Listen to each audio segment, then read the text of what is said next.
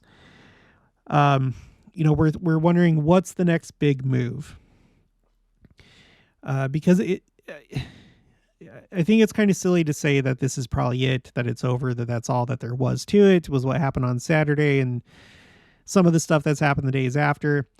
There have been additional rocket attacks from the Gaza Strip toward Tel Aviv and Ashkelon and other places, even Jerusalem. But what are like the next things that could potentially happen? Well, I've been waiting to see if Hezbollah in the north is going to start sending, large salvos of rockets down into Israel from the north. If I go back here to X, earlier, this happened. This was 3 hours ago from the time that I'm recording this. The intel crab. The entire Israeli border with Lebanon is now under an alert. This is the first time this has occurred in years. So a lot of accounts were looking at this, and in fact, he got into some news articles where there was this belief that there was unidentified aircraft coming in from Lebanon. And most thought that it was probably drones. Well, it turned out that this was a false alert. Some people said maybe this was like a cyber attack, or who knows why this happened. So nothing ended up happening, but you can see that that's what everybody expects. Everyone thinks that anytime now, this will actually become a reality. So we're waiting to see if Hezbollah is going to join in and start shooting tons of rockets. They do have a lot of rockets. It seems like what they're waiting for, if I were to guess, and from everything that I've seen, it seems like what they're waiting for is for Israel to start their ground invasion of Gaza. Let's head over to Gaza right now. So what I've seen and what has been reported is essentially you have lots of troops, a lot of troops, tanks, artillery pieces being moved in a mass down by the Gaza Strip. So there's all these troops that are gathering right here. And then they're also sending a lot of troops north in anticipation of war with Hezbollah. Okay. So, but in addition, we're waiting for Hezbollah, but it seems like they are waiting for this to take off down here, the ground invasion. Now, there's an article that I found that talks about this. For all I know, by the time that I publish this video, maybe it'll already have happened, but this is from Reuters.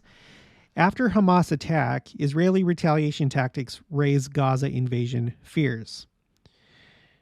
Now, like I said, I have video. I've shared video of it on my X account. Like I've reposted from other people. And there has been a lot of destruction in Gaza. They have already paid pretty dearly from what happened on Saturday. There are portions of Gaza that have just been completely leveled. So many buildings that have been destroyed and flattened. And it doesn't seem like that's the end. So with that in mind, here's what it says in this Reuters article.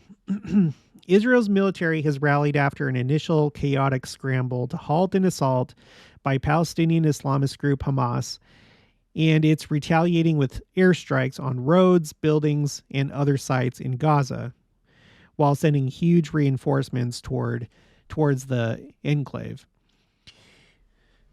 To many of the 2.3 million residents of the strip of land that Israel forces quit in 2005, the mobilization and intense bombardment look ominously familiar. The prelude to a ground invasion, and one that may match or even eclipse Israel's incursions in 2008 and 2014. Well, that's not really a surprise. Israel has said that they are essentially going to destroy Hamas completely. They're going to take away their military capabilities and their governance. So I interpret that to mean they're all dead.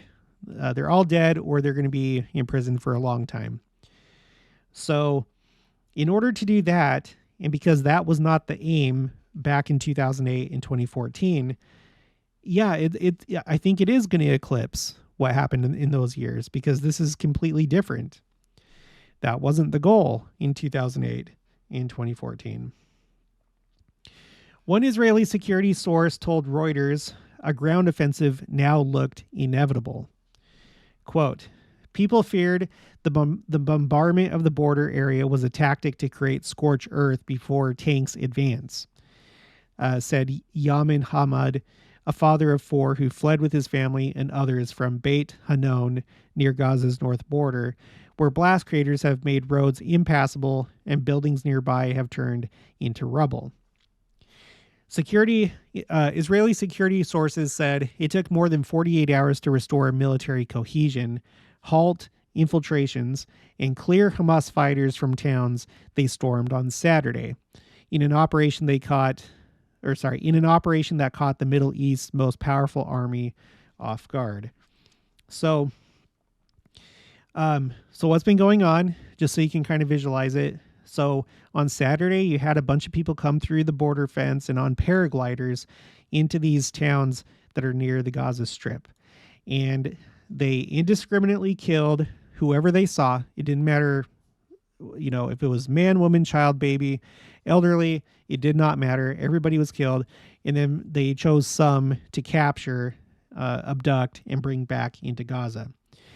So they even took over some of these towns. So from what I've gathered, it seems like they have been working to close up the border, like close up the holes that were created in the border fence, and take out the remaining terrorists that are in these towns. And that's basically what's been going on since Saturday, and I think it's still, to some extent, still going on. In addition to that, they've been carrying out just merciless airstrikes on Gaza. The Israeli army has cut off electricity and water and supplies. They've even said that if they see any supplies coming in through Egypt, because here's the Israel-Egypt border, that they are going to bomb anything that's coming in through Egypt. So that's kind of like the current situation. They're also talking about trying to rescue some of these hostages. And there have been some articles that have come out that said that American special forces are now in Israel because they're going to potentially participate in rescuing hostages, because among those that have been taken, there have been some Americans that have been taken hostage. So I don't know. They may be waiting for that. I don't know, but let's get back to the article. One Israeli security source who, like others, declined to be named, said he believed an Israeli ground invasion was, quote, not preventable because of the heavy price that we paid. This will be after airstrikes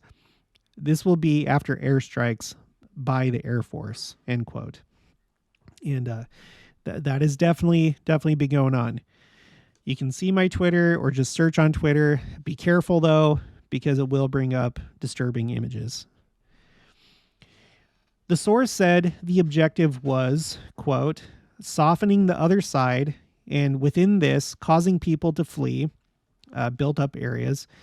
It is also about building force strength, strategy, and surprise. You cannot just enter. So, yeah, who knows? Maybe not everybody's there yet to join in. So maybe they're waiting for more units to get here, and then just pick the right time to launch a surprise attack. All right. Smashing up roads has been a typical attack in the prelude to 2 previous Israeli ground assaults in Gaza, disrupting communications and the movement of Hamas and other militants. When Israel enters, residents say its forces often bulldoze new routes for their vehicles to avoid landmines in existing roads. In 2008, Israel lost 9 soldiers during its incursion. In 2014, the number killed soared to 66. So when it happens this time, and I'm assuming that it is going to happen, it seems like it's going to be much larger in scale, and they're going to be there for much longer. So I can only assume that it's probably going to be more than 66 that die on the Israeli side. Later on in the article, even as Israel masses forces on Gaza's border and mobilizes hundreds of thousands of reservists, the government has not said whether or not it will send in troops. Asked about a possible land invasion, Israeli military spokesperson Major Amir Dinar said, quote, "We are striking Hamas infrastructure and we're going to strike hard and keep striking," end quote. He did not elaborate. The Israeli Prime Minister's office and foreign ministry declined to comment. A Palestinian militant official who declined to be identified said, quote, "There is a history between 2008, 2014, and 2023. The resistance is no longer the same or that under-equipped. We are always prepared. If Israel sends more soldiers in, they will either become bodies or hostages," the official added. Hamas has already proved to be a tougher and more capable force than Israel had expected by launching its October 7th attack. A couple other interesting things is I've seen on X today, multiple people say that the gunmen that entered into Israel, some of them, if you listen to the recordings of the many videos that have been taken, some of them are speaking Farsi, which means that they're from Iran. So who knows? Maybe there's Iranian special forces that participated on Saturday. And then just remember, for some groups, Israel entering into the Gaza Strip with a ground invasion is going to be a red line for certain groups and maybe even nations. So whenever it does happen, it's probably going to escalate things even further. But as of right now, at 1:54 p.m. Central Time, it has not happened yet, as far as I know. Okay, so let's finish this video by reading the first chapter of 3rd Nephi. I think that this would be good. I talked to Mindy today from the Temples of Jesus channel, and I was thinking maybe, we were talking about it. She kind of floated this idea. Maybe it'd be good to just like read scriptures and just have some separate videos where we just do that. So I may or may not do that, but just, put your opinion down in the comments below. I'd like to know what you would think about that. 3rd Nephi, the book of Nephi, the son of Nephi, who was the son of Helaman.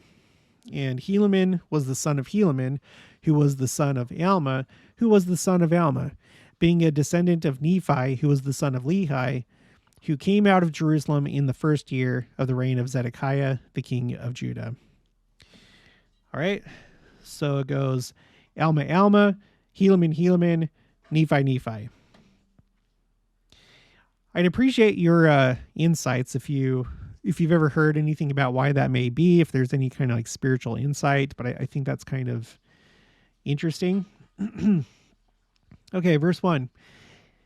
Now it came to pass that in the 91st year had passed away, and it was 600 years from the time that Lehi left Jerusalem.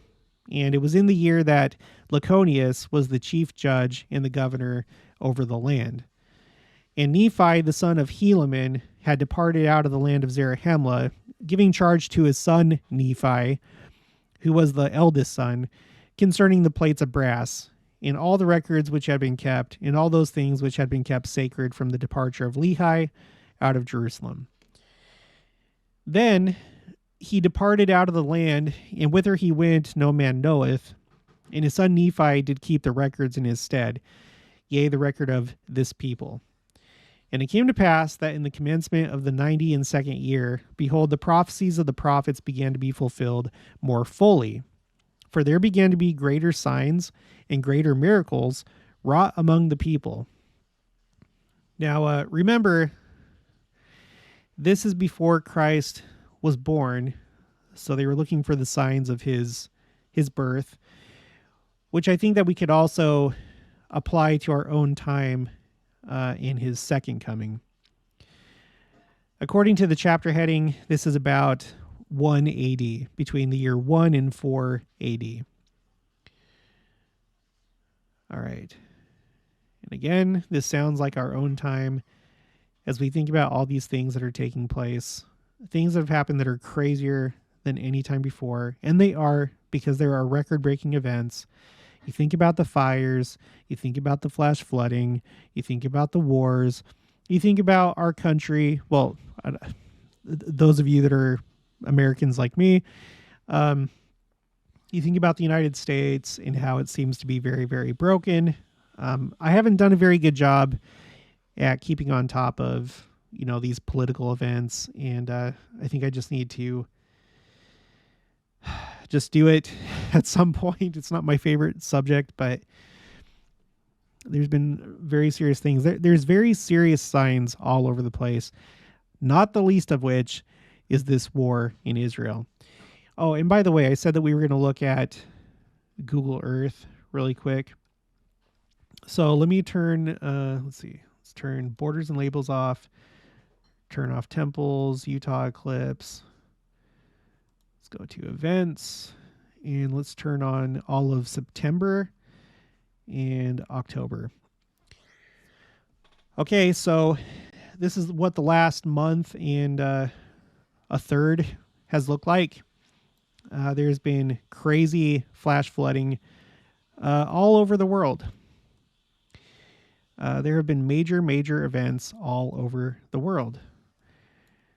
So the newest flash flooding has been here in Guatemala. I'm aware that there's been flash flooding in Mexico, and I think it's because there was a hurricane. I think it was a Category 5 hurricane at one point. But it seems that it has affected Mexico, so I'll cover that probably in the next video. Louisiana had its largest wildfire in state history. There was flash flooding in these cities and places in the U.S. When was Lahaina? That was in August. Yeah, August, July and August were the months of all these fires, with the exception of Louisiana. Europe especially has been hit by flash flooding. And look at the UK. Look at it now with the flash flooding in Scotland. So we had all these already down in England and also in Wales in the case of right here. So pretty much all three kingdoms, I guess, or whatever you refer to them as, England, Wales, and Scotland, they've all been affected by flash flooding over this last month and a half. Spain, southern France have been devastated. Greece, in particular, has seen a really bad year.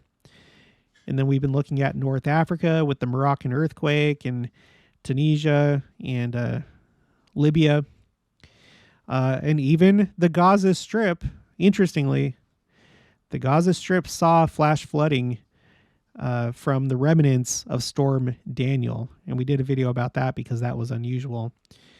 Iran, Afghanistan, India, Indonesia, Cambodia, and China. And there's more. It's been wild. It's been wild. I really think that you could apply this verse to right now as a foreshadowing of right now. And it came to pass that in the commencement of the 92nd year, behold, the prophecies of the prophets began to be fulfilled more fully. for there began to be greater signs and greater miracles wrought among the people. So signs and miracles. Okay. But there were some who began to say that the time was past for the words to be fulfilled, which were spoken by Samuel the Lamanite. And they began to rejoice over their brethren, saying, Behold, the time is past, and the words of Samuel are not fulfilled. Therefore, your joy in your faith concerning this thing hath been in vain. And I know that we all deal with people just like this. People that seem to be happy every day that goes by that the second coming hasn't happened, that seem to think that it's not going to happen, and think that what we're doing is just foolish and it isn't worth anything. Watching for these signs, it's just a waste of time. Well, it doesn't seem like that's the case in the Book of Mormon, and that's not what the Book of Mormon teaches. And it came to pass that they did make a great uproar throughout the land, and the people who believed began to be very sorrowful, lest by any means those things which had been spoken might not come to pass. So you guys, let's not be this. And I would hope for you and for me that it's kind of difficult to be in this category right now, or to do this, especially with what's happening in Israel. A war that we've never seen has just taken place. It was a surprise attack, and the potential for escalation is very high. So don't fall into this category, lest by any means those things which had been spoken might not come to pass. Because in this case, it did. Christ was born. But behold, they did watch steadfastly for that day, in that night, in that day, which should be as one day, as if there were no night, that they might know that their faith had not been in vain. Now it came to pass that there was a day set apart by the unbelievers, that all those who believed in those traditions should be put to death, except the sign should come to pass, which had been given by Samuel the prophet. I want to stop right here because I hope that none of you believe that this is going to happen to us. Like, it could. It could. There is intense persecution. There is religious violence throughout the world. I choose to be positive and go with all the positive things that the prophets and apostles have said. I don't know that everything is going to strictly happen the way that it did in the Book of Mormon. But anyway, verse 10. Now it came to pass that when Nephi, the son of Nephi, saw this wickedness of his people, his heart was exceedingly sorrowful. And it came to pass that he went out and bowed himself down upon the earth and cried mightily to his God in behalf of his people. Yea, those who were about to be destroyed because of their faith in the tradition of their fathers. And it came to pass that he cried mightily unto the Lord all that day. And behold, the voice of the Lord came unto him, saying, Lift up your head and be of good cheer, for behold, the time is at hand. And on this night shall the sign be given. And on the morrow come I into the world, to show unto the world that I will fulfill all that which had been caused by which I have caused to be spoken by the mouth of my holy prophets. You guys, this is the thing that they referred to in the First Presidency Christmas devotional of 2022. They gave these talks about, who are the ones that would first find out about Christ coming into the world. And in President Oak's talk, it was the very holy, the very humble, and the very wise. And we had discussed how it was Elder Anderson who gave a talk. I think he's the one that spoke about this specifically. And he asked, why was it that, Nephi didn't find out until the night before that Christ was coming into the world? And the answer was because it's a test. In this case, they were under threat of death, so who knows how many people may have been like, you know what? I'd rather not die. I'll just go with you guys. You're right. I mean, I don't know if any of that happened, but the fact of the matter is that this would apply to the second coming. And I think that's what he was alluding to, is that we're not going to know. the prophet will know. We've studied that. Joseph Smith said that the prophet would know. I don't know if he would share it with anybody else, maybe not even his counselors. I don't know. And who knows how long he would know ahead of time. But whatever the case, we're being tested. And, I feel like I've been tested a lot lately on so many different levels. We have to stay strong and just keep enduring. Endure to the end, whether that be your own death or whether it be the second coming. But the reason why is because it's a test. Our faith is being tested. Our willingness to obey the commandments and not just be like, you know what, it's never going to happen. Eat, drink, and be merry. Because there are some people that decide to take that path. Okay, verse 14, and behold, I come unto my own to fulfill all things which I had made known unto the children of men from the foundation of the world, and to do the will both of the Father and of the Son, of the Father because of me, and of the Son because of my flesh. And behold, the time is at hand, and this night shall the sign be given. And it came to pass that the words which came unto Nephi were fulfilled, according as they had been spoken. For behold, at the going down of the sun, there was no darkness, and the people began to be astonished because there was no darkness when the night came. And there were many who had not believed the words of the prophets, who fell to the earth and became as if they were dead, for they knew that the great plan of destruction, which they had laid for those who believed in the words of the prophets, had been frustrated. So the sign which had been given was already at hand. And they began to know that the Son of God must shortly appear. Yea, in fine, all the people upon the face of the whole earth, from the west to the east, both in the land north and in the land south, were exceedingly astonished that they fell to the earth. For they knew that the prophets had testified of these things for many years, and that the sign which had been given was already at hand. And they began to fear because of their iniquity and their unbelief. And it came to pass that there was no darkness in all that night, but it was as light as though it was midday. And it came to pass that the sun did rise in the morning again, according to its proper order, and they knew that it was the day that the Lord should be born, because of the sign which had been given. And it came to pass, yea, all these things, every whit, according to the words of the prophets. And it came to pass, yea, all things, every whit, according to the words of the prophets.